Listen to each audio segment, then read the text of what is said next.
I'm Teresa Carraggio, and this is Third Paradigm. My topic today is plagiarism and the Toxic Ten.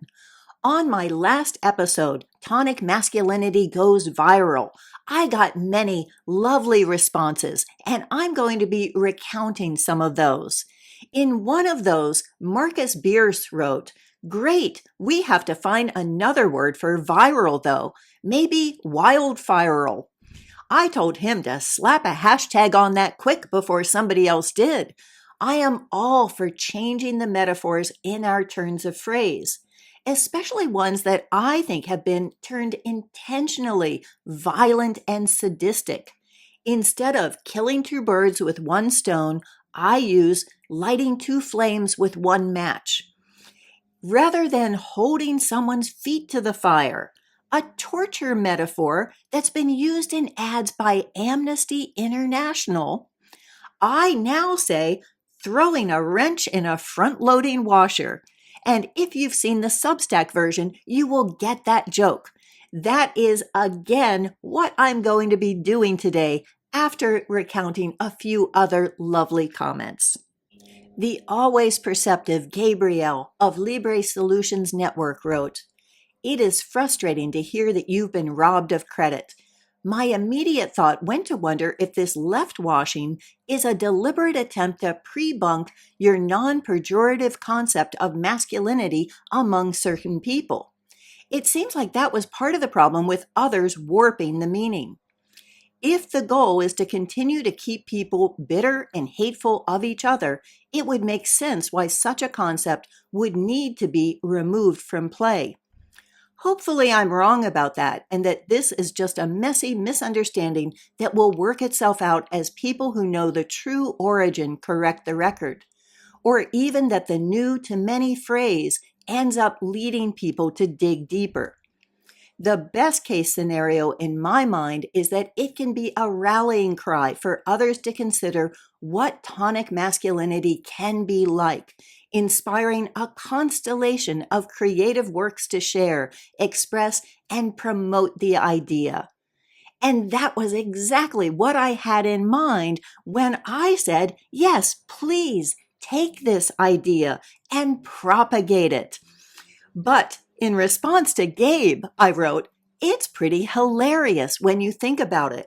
When the Brofest boys stole my term, they made it anti-gay, anti-trans, anti-feminine men, and anti-women, except for their select few.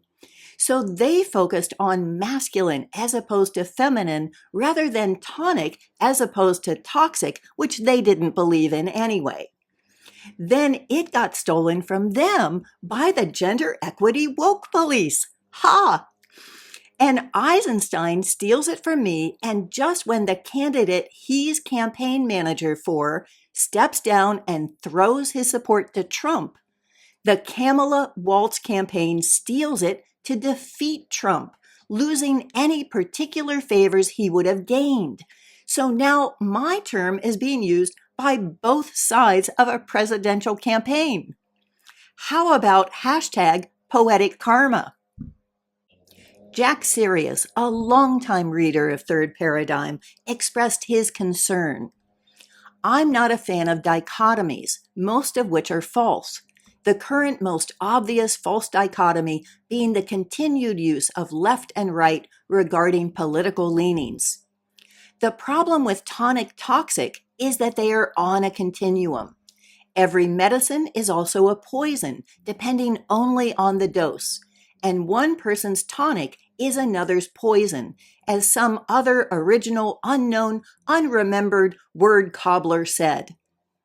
I answered, "You and I agree about dichotomies. If you look at the address for my Substack emails, it's between the false dichotomies." How I define toxic is as superiority, something that's not medicinal or healing in any quantity, in my opinion.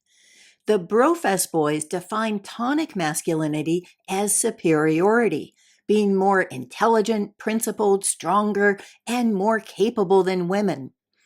I think you read many of these at the time, but the last couple will refresh your memory if you think my gripe is merely using my term. They used it as a negation of toxic masculinity, rebranding it. If you have another word for that superiority, if you agree that that's what it is, I recommend that you translate into a term with less baggage for you than toxic. It's why the definitions of what someone means by their language is so important, so we can discuss the concepts but translate the words. My definition of tonic masculinity is an entirely different paradigm. It sees women as fundamentally different from men only in their role of caring for children. It's not the absence of superiority to women. It's an active decision that women are, by their biology, irrevocably closer to the function of our lives and purpose of our societies because they bear children. All our philosophies, religions, politics, and culture is to obscure this self-evident fact. That was the revolutionary thing that Charles fucking Eisenstein had said in his piece on I Like to Fight. I now recognize it was bullshit in terms of his purpose, but his talent is in using truth and turning it into ephemeral platitudes. I created the term to express this concept so that we could talk about it.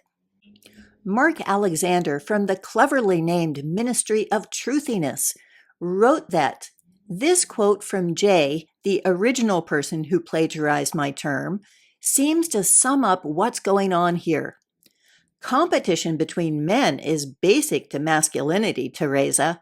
Competition with men as a woman, on the other hand, makes you Little Miss Bossy Pants. And then Mark wrote, one could interpret this as sarcasm, but he seems to be serious. As indeed he was. Mark posited that Jay's view was that topics like ethics and philosophy were competitive games. Men were competitive, but women were not. Therefore, women shouldn't play those games. I answered, I think you're giving Jay too much credit, Mark, but you're onto an important clue. Competition is inherently about establishing superiority, which is how I define toxic masculinity. My motto is love the person, seeing everyone as my equal, and challenge the ideas. Because of the lens of competition, my challenge to the idea of superiority was seen as me trying to make myself superior, aka Little Miss Bossy Pants. But the bro code is that men don't challenge their friends' ideas, which is why there was complete solidarity in ganging up on me when I stopped flattering them. Teresa L., who goes by an observer, made the astute observation. I don't understand even the lack of basic good manners. Sure, steal the phrase, as so many of them admit to doing, but what's so difficult about giving attribution to the person who originally came up with the phrase? There's such a lack of honesty and integrity afoot today, even among those you would expect to be more decent. But no, ironic too, since these phrase thieves go on and on about supposedly good attributes of masculinity. Such scoundrels. I'm not one for profanity, she adds, but I kept laughing every time I stumbled on your new middle name for Eisenstein, who turned me off long ago with his new agey woo-woo gobbledygook. Aye, there's the rub. So unmasculine right there. And Teresa is right, and I say that as someone who has been dubbed the woo-woo woman and who hopes to live up to that moniker. As I explained in my episode, Terry Wolf Spits on Spirit, religion as a forum for asking the big questions and comparing our answers and our speculations has been intentionally lumped together with gobbledygook to disempower it. And CFE has been a big part of that. How many other terms has he stolen and turned into something that negated their power? the last one standing. And the comment thread went downhill from there, with the only guy who'd actually used the term in the way that I had meant it. William Hunter Duncan wrote, "So, I'm not quite sure how I went from you posting approvingly of my post, Sacred Masculine, to my supposed reinterpretation of tonic masculinity as toxic and poison." I wrote back, "Yes, I thought when I listed the group as a whole that you were the exception, but figured I could make that point with my episode on you later in the thread. In the accompanying video, I also state that yours was the one that fit my definition and that I still quote, 'Real men have skills.' Also, you did a referral in yours back to my post on tonic masculinity and feminine wiles, acknowledging my use of that phrase. My ending statement that talks about turning it to poison mentions the tonic 7, of which you weren't a part. So I did include you for brevity in turning the phrase to that which I consider toxic, for which I apologize. But I didn't in the statement on poison." William answered, "As I was included in the first toxic part of the tonic 7, one might infer when you called their work poison, one might think I would be included. Just saying. As to the tonic 7, anyone who reads their work regularly might wonder how you interpret their work as toxic and poison. If we are to take your description of tonic masculinity as children at the center, women in a circle around them, and then men in a circle around the women and kids, that supposes you are placing men in the position of protection, which, if you really mean that, then in a world of violence, I imagine those men should be capable of great violence. In which case, I imagine such women would want to cultivate such men to face the violence outward and not inward. So I'm not sure how that fits with calling the work of the tonic 7 toxic and poison, particularly as they have a growing influence." I replied, "I'm not sure of your point, William. You're objecting that I grouped you in with those who used my phrase to promote ideas I define as toxic. Yet you want me to know that you're proud to be identified with them, whose ideas you agree with, and that my phrase has given them a growing influence, so I should be happy they stole it. I think that superiority sells, whether it's in religion or politics or gender. It's easy to get people to agree on their shared superiority. It is exponentially harder to get people to agree on ideas, especially for how to fix things. If all children are at the center and all women are surrounding them, figuratively speaking, who are the men protecting them from? Mine isn't a tribal model. It's an economic system where instead of the labor of women also serving investor profits, as feminism did, the labor of men can also serve the family and community." William retorted, "I'm saying I admire all those guys. They are some of the most creative thinkers on Substack, and rejecting them as toxic and poisonous says more about you than them. You don't own the concept of tonic masculine. Anyone is free to define it. Those guys don't own it either, and if Charles is acting like he does, pity the fool. In a world where we have millions of fighting-age males crossing the border unchecked, but treated like some mercenary force defending the feds by proxy, when you have writers openly discussing invading America where the dollar could collapse and much of civilization with it, it is a bit mystifying to me to talk like protective male violence was only necessary in some distant tribal arrangement." I answered, "Your guys are not creative enough to write their own brand. With all of their creativity, they couldn't come up with a catchy enough phrase to describe themselves or their philosophy. They had to steal their most important and popular term from someone else and hide that they hadn't come up with it. The only person who apologized when she found out that it had come from me was Charlene, a woman. On the last 2 episodes, when things get ugly and Daniel does a parody apology ridiculing me and insults are being thrown, you are notably absent.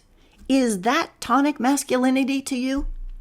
The bro code is never contradict your friends and gang up on anyone who does, and then brag about how we men have the courage to say the things that need to be said, even if it's not popular, or whatever Dr. Yammer threw out. I am sick of coddling men's egos. I did 2 episodes on you, William, and I've always said respectful things about you, even when I disagree with your ideas. Have you ever reciprocated? That's what women are for, right? They're the ones who need to make nice and be polite. The bro pack loved me. When I was writing flattering articles about them, they invited me to join their chat group. And then they turned, like the wolf pack they fancy themselves to be. You're splitting hairs over whether the Tonic 7 could imply that it includes you promoting a view I consider poison. Oh dear, an insult. And then you tell me that your guys are way more creative than me, and rejecting their ideas just shows who I am. Why in the world would I say that this is toxic masculinity, hiding under my plagiarized phrase? William wrote, I'm not familiar with their mockery of you. If they did, I am sorry to hear it. Nor did I imply they are more creative than you in the way you describe. I compared them to Substack writ large. Nor do I need you to coddle my ego, nor did I take your discussion of my work as such. Have I reciprocated? I'm sure I have linked your work a time or 2, which is about as much as I do for any other writer here. I'm not asking you to be nice or polite. I simply stepped in because I felt like I got lumped in with toxic and poison and still don't even know why after all this. I answered, I appreciate you coming back into the discussion and not reacting, William. I had been thinking during the lull, as I told my daughters today, that we don't know how to come to agreement because women don't like conflict.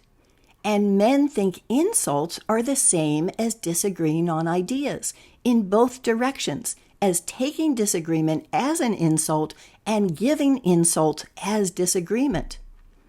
To say that my disagreement with the guys, I'm willing for you to come up with a name for them that isn't insulting but isn't plagiarizing from me, says more about me, seems like an insult. What exactly does it say about me? Using my rules for argument, let me define the question using one example. Does John Carter's writing exhibit toxic masculinity? Second, define what I mean by the term toxic masculinity is superiority to women. Third, why does it matter? If John Carter's writing exhibits toxic masculinity and he's calling it tonic masculinity, he's destroying the meaning of the term. Rather than adding to the idea by sharing it, his use is destructive of the idea behind it. I had just glanced at John's stack with digital PERDA as a solution to female internet brain. We certainly agree that the phrase female internet brain is insulting, yes? If I had said you had a male internet brain, you would be rightly offended.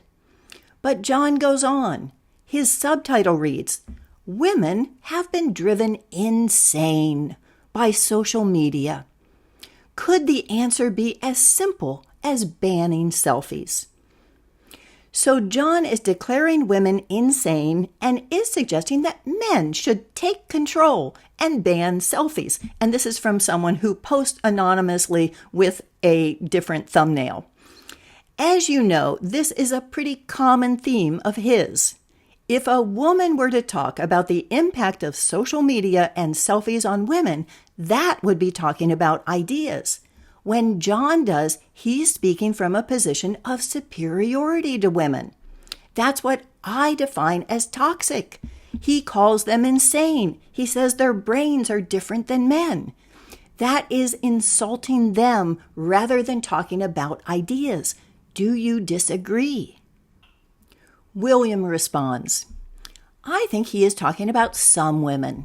Some women have, in fact, been driven insane by modernity and the internet, the number of antidepressants used as example, that and the increasingly dark mother energy of our suffocating public and private institutions. DEI as a cultural force is largely female-driven, leading to the collapse of complex systems. Instagram is another example of making young girls crazy.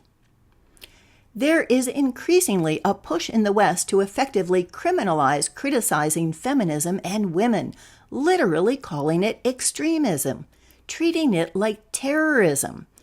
And then he cites Janice Fiamenko's "We're all terrorists now." This is authoritarianism, he continues, writ large and quite insane.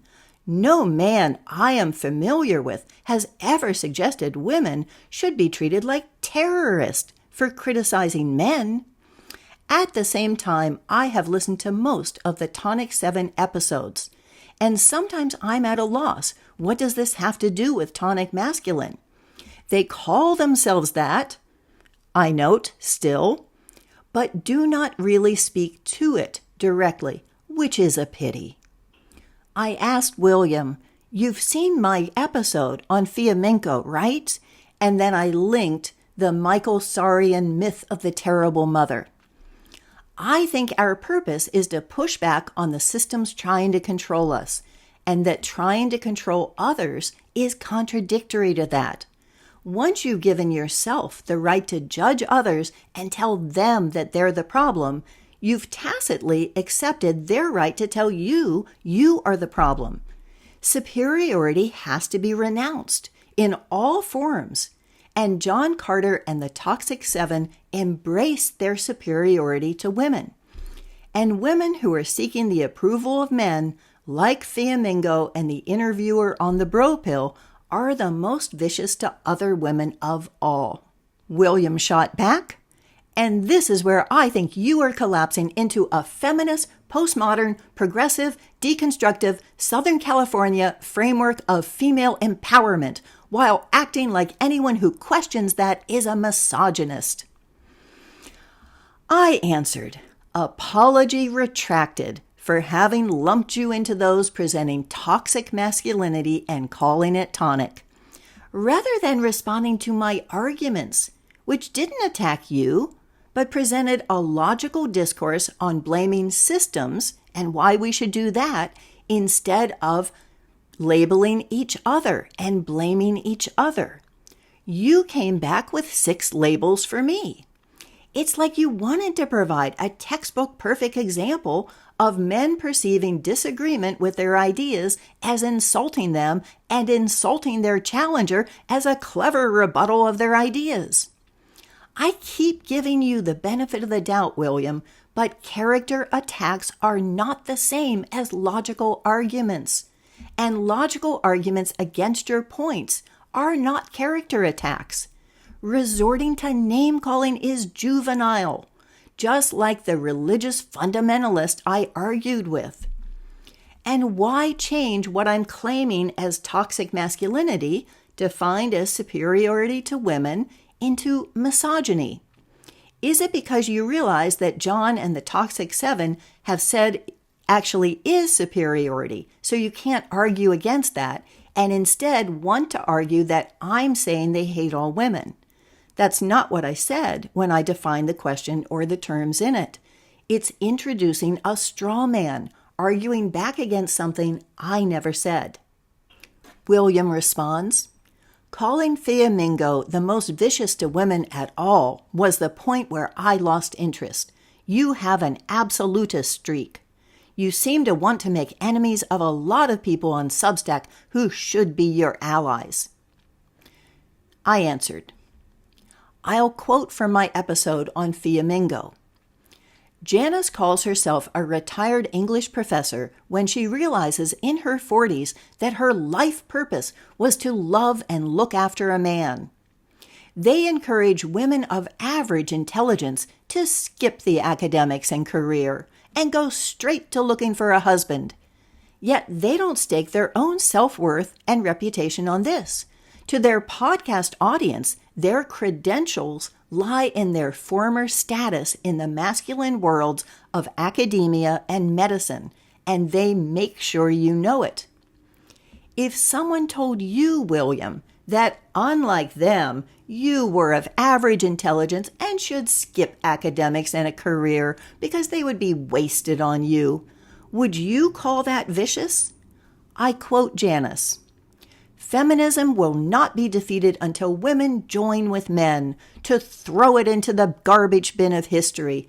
And although I agree that women too are harmed by feminism, I'm not sure what avenues to explore with them." So, women need to join with men against women because men know better than women what women need. And the central role of women in any viable society is to care for their menfolk, and to raise the next generation, and to cultivate self-control, faithfulness, truth-telling, modesty, gentleness, and loving kindness. Whether this can be done in the absence of a religious tradition, I am not sure. So, to Janice, it is women's jobs to take care of men, rather than the job of men to help them care for the children. And she points back to the religious tradition that says it is all Eve's fault for wanting knowledge and women should submit to their husbands and cultivate the demure virtues that befit their servile status. Once again, saying I have an absolutist streak is a character attack that defines who I am rather than debating the ideas I'm presenting, and I don't even know what it means. If you or others are friends with me on the condition I don't disagree with your ideas, that would be an ally that holds us both back. William says, "There are plenty of words for what Janice is up to, but vicious, again, says more about you than Janice. Why is it threatening to you if some women choose a family life? Shouldn't a woman want to serve her man? I argue a man should serve his wife. I can tell you the 2 women I have served that way did not serve me. I think a woman arguing for family life is refreshing, because mostly what I have been hearing from women is what a shit I am because I am a white man." Me. Once again, you state it says more about me as a character attack, but you don't answer any of the points I made about the ways in which Fiamingo's quotes are demeaning to women in a way I'd say is vicious. I became a full-time mom when my daughters were 9, 7, and 3, and my husband, being in sales, was frequently traveling. Fiamingo does not have kids. Her husband is the kid that she spends her life taking care of. It's what she realized was her mission in life, doting on a full-grown baby in exchange for not needing to bring in a paycheck. How many episodes have I published in my economic plan that enables the labor of both men and women to serve the family and community? Have you ever heard me glorify women serving investor profits instead of the family? But my daughters won't have the choice that I had because mortgages have gone up to 2 incomes. So either the husband has to man up and get that extra shot of testosterone Fiamingo talks about to make double the income, or women have lost the chance to stay home and raise their kids. In my episode on John Carter's guest post, Zoomer Girl Derangement, I asked John if he was willing to support a woman to stay home and raise his kids the way that Zinnia wanted and that he supported in her being the ideal woman who was not deranged. He essentially said he'd take the kid but not the wife, that divorce was unfairly biased towards women. So there you have it. What Janice wants is for men to be rich and support their stay-at-home wives who don't even have kids. What John and the gang believe is that women are schemers looking to take advantage of men, and that marriage is for chumps. So he's blaming the women who work and the ones who use men to get out of work. Seriously, William, do you not see how insulting it is to ask why I'm threatened if some women choose a family life? That word indicates that I'm having an emotional reaction when I presented quotes and facts to back my points. You say I'm threatened as if it's a fact and needs no proof, that there is some bitterness in me against stay-at-home moms because it threatens my self-image. And now that you recognize that I chose a family life and that even my book describes me as just a housewife, will you apologize for that accusation? William's last comment, to which I didn't reply, was, from my perspective, using words like toxic, poison, and vicious about the people we are discussing is not coming from a logical or reasonable place. So, no apology. I started this whole thread apologizing to him because I included him for brevity's sake in with the people who had turned my concept of tonic masculinity into its opposite. And then he didn't accept my apology and went on to show why he really did belong in that same category. William says, you don't own the term. What in the world do we own except what we create? And if someone is not using their own words, but stealing someone else's, can they really be a good writer? Can that really fit our definition of an ethical person as someone who starts out using plagiarism to define themselves? I published my book under the Creative Commons license, which means that you can use any amount of it you want. You just need to give me credit. And I say, if you're using this for educational purposes, ask and you shall receive. Rather than using Charles Eisenstein's guilt trip of, oh, this is free, just give me whatever you think my words are worth. I simply have a fair price for mine. When it sells on Amazon, I think these days I make $7. And that's what pays for all the work that I've put into it, other than the printing and the actual distribution. Now, you can even buy it on A-Books and pay $5 more for it. And in that case, I get nothing, but you get to keep your own moral standards intact.